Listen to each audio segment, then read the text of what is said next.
কি করতেছো? সালাম করতে হবে না। আমার জন্য দোয়া করবে। দোয়া তো তোমার জন্য অবশ্যই করবো। তুমি কত ভালো একটা মেয়ে, আর এই জন্য আমি কালো একটা মেয়ে দেখে বিয়ে করেছি। আর যে আগের বউটা ছিল কখনই ভাবে আমাকে সালাম করতো না। আপনার এর আগে বউ ছিল? হ্যাঁ ছিল, সেটা তো আমি তোমার বাবা মাকে বলেছি। আমাকে তো কিছু বলেনি। তো তোমাকে জানানোর প্রয়োজন মনে করে, তো দেখতে অনেক কালো। তোমাকে নিয়ে তো তোমার বাবা মা অনেক মহাবিপদের মধ্যে ছিল, এই জন্য বিবাহিত একটা ছেলের কাছে বিয়ে দিতে তারা আপত্তি করেনি। আর তুমি তো দেখতে কালো ভূতের মতো, তোমাকে নিয়ে বাইরে ঘুরতে গেলে তোমাকে তো তাকাবে না।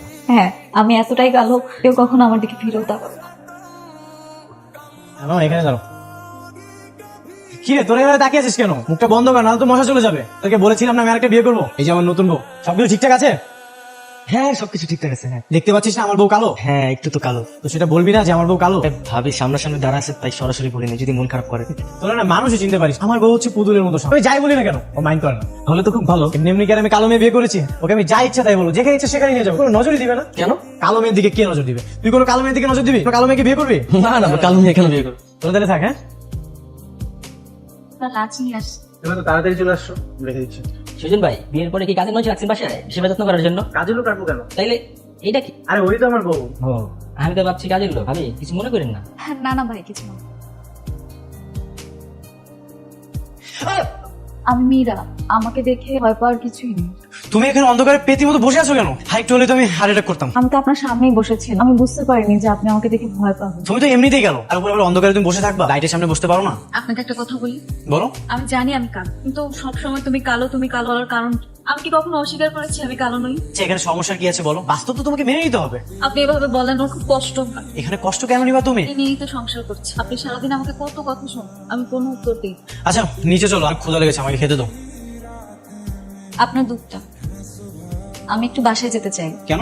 এই বছর আমি বিসিএস পরীক্ষা দিয়েছিলাম, রিটেনে ভালো রেজাল্ট আছে। পরশুদিন ভাইবা এক্সামের জন্য ডেকেছে। তুমি পরীক্ষা দিবা? হ্যাঁ, পরীক্ষাটা দিতে যাচ্ছিলাম। রিটেন পরীক্ষাটা তো ভালো হয়েছে, ভাইবাটা ভালো হলে ভালো একটা চাকরি হবে। তুমি চাকরি পাবা মানে? আর তোমার এসব হঠাৎ করে এমন শখ জাগলো কিভাবে? শোনো, ভাইবা দিতে গেলেও না দেখতে শুনতে একটু সুন্দর হওয়া লাগে। আর তুমি তো কালো, তারা তোমাকে দেখলে না এমনি অজ্ঞান হয়ে যাবে। আপনাকে না বলেছি আমাকে কালো বলবেন, বারবার কালো কালো বললে আমার বিরক্ত লাগে। তুমি আমার সাথে ঝাড়ি দিয়ে কথা বললে? আমি আপনাকে ঝাড়ি দিচ্ছি না, আমার সাথে অন্যায় করছে না সেটাই আপনাকে বলছি। তুই আমাকে শেখাবি কোনো ন্যায় অন্যায়? তোর কোনো পরীক্ষা দেওয়া লাগবে না, তুই বাসা থেকে কোথাও যাবি না। আমি তো যাবো, পরীক্ষাও দিব। তোর কোনো পরীক্ষা দেওয়া লাগবে না, যদি বেশি বাড়াবাড়ি করিস না বাহারে দিয়ে ঘা ধাক্কা দিয়ে বের করে দিব। কিরে মা, এত সকাল সকাল জামাই কই? জামাই আসেনি? না বাবা, তোর মুখটা এমন লাগছে কেন? ঝগড়াঝাটি করে এসেছিস নাকি? উনি কালকে রাতে আমাকে চড় মেরেছে।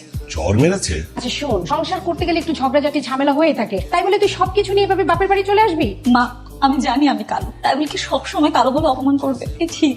দেখ মা, তুই যে একটু কালো এটা তো ঠিক, তো মেজাজ খারাপ হলে তুই একবার বলে, এতে মন খারাপ করার কি আছে? না না বাবা, মন খারাপ করিনি। আল্লাহ, আমার বিসিএস ভাইবা এক্সাম, সেই জন্যই আমি আসতে চেয়েছিলাম। উনি আমাকে পরীক্ষা দিতে দিবে না বলেছে। পরীক্ষাটা দিয়েই আমি শ্বশুর বাড়ি চলে যাবো। আচ্ছা ঠিক আছে, যা হবার হয়েছে, এখন যা রুমে গিয়ে রেস্ট কর, রেস্ট করে তারপর জামাইকে ফোন দে। হ্যালো, আমি বাবার বাসায় এসেছি। তুই আমাকে কেন কল করেছিস? তোকে আমি কল করতে নিষেধ করেছিলাম। রাগ করবেন না, কালকে পরীক্ষা দিয়েই চলে আসবো। আসার কোনো দরকার নেই, তুই আমার বাসায় কখনো আর ঢুকতে পারবি না। আমি এমন কোনো অপরাধ করিনি যে আপনি আমাকে ঘরে ঢুকতে দিবেন না। তুই অনেক বড় অপরাধ করেছিস, আর কত বড় অপরাধ করেছিস সেটা তুই নিজেও জানিস না। আমার বাসায় আসতে হলে তোকে আমার পা ধরে মাফ চাইতে হবে। কি? হ্যাঁ, আর কথাটা তুই মনে রাখিস। কথা হলো জামাইয়ের সাথে? হ্যাঁ মা, কি বললো? ওই বাড়িতে গেলে ওর পা ধরে মাপ চাইতে হবে। একটা কথা বলি মা, আমি কি তোমাদের কাছে খুব বেশি বোঝা হয়ে গিয়েছিলাম? একটা বিবাহিত ছেলের কাছে আমাকে বিয়ে দিই। ভেবেছো কালো মেয়ে কেউ বিয়ে করতে চায় না, একটা ছেলে বিয়ে করতে চেয়েছে, আমি এটাকে বিয়ে দিয়ে মুক্তি পাই, তাই না? ওরকম কিছু না। থাক মা, বাদ দাও এসব কথা। ওকে সারা রাত ঘুমাতে পারিনি, আমি এখন একটু ঘুমাবো। ঠিক আছে, তুই না সব সময় বেরোছিস, রাগারাগি করা আর চর মারা কি এক জিনিস? ক্ষমা, আমার বউকে আমার কিভাবে দেখো সেটা আমি ভালো করে জানি। তারপরে তুই গায়ে হাত দিবি? ঠিক এই জন্য আগের বউটা চলে গেছে। যাও গেলে চলে যাক, আমার কোনো কিছু যায় আসে না। এটা তো সুন্দরী ছিল, চলে গেছে, কোনো আফসোস। এটা তো কালো একটা মেয়ে। তোর যা মনে চায় তুই তাই। শোনো, তোমার মেয়েকে একটু বুঝিয়ে শুনিয়ে সুরবাড়ি পাঠিয়ে দাও। না করো, কোনো কারণে যদি ডিভোর্স হয়ে যায় তোর ভবিষ্যৎ কি হবে? এমনিতে এরকম কালো মেয়েকে ঘরে নিতে চাই না। এখানে একটা ছেলে তাকে বিয়ে করেছে, এর সাথে তোর রাগারাগি করার দরকার কি? যদি বুঝতো তাহলে কি এভাবে শ্বশুর বাড়ি ছেড়ে বাপের বাড়ি চলে আস?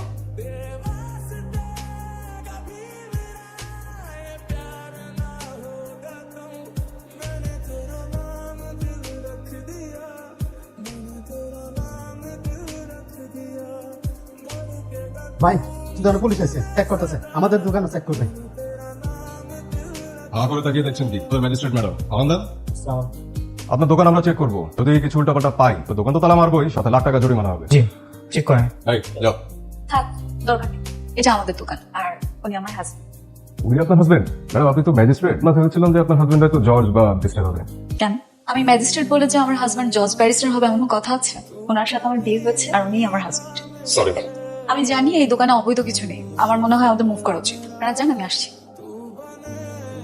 একটা কথা জিজ্ঞেস করি, আপনি কি এখনো আমার উপর রাগ করে আছেন? আপনি তো বলেছিলেন আপনার বাড়িতে যেতে হলে আপনার পায়ে ধরে মাপ চাইতে হবে। আমি আজকে যদি আপনার পায়ে ধরে মাপ চাই, আপনি কি আমাকে ক্ষমা করে দিবেন? না না না, পা ধরে মাফ চাইতে হবে না। আমার ছোটবেলা থেকেই শখ ছিল পড়াশোনা করে একটা ভালো চাকরি করা, সেই জন্যই বাবার বাড়ি চলে গিয়েছি। আমি জানি আমি ভুল করেছি, আমাকে ক্ষমা করে দেন। আমি না না প্লিজ, চুপ করে তুমি লজ্জা দিও না। তুমি আজই আমাদের বাসায় চলো। আপনি সত্যি মন থেকে আমাকে মাফ করে দিয়েছেন? হ্যাঁ সত্যি। ঠিক আছে, তাহলে আজকে আমি অফিসের পরে সরাসরি বাসায় চলে আসবো। ঠিক আছে।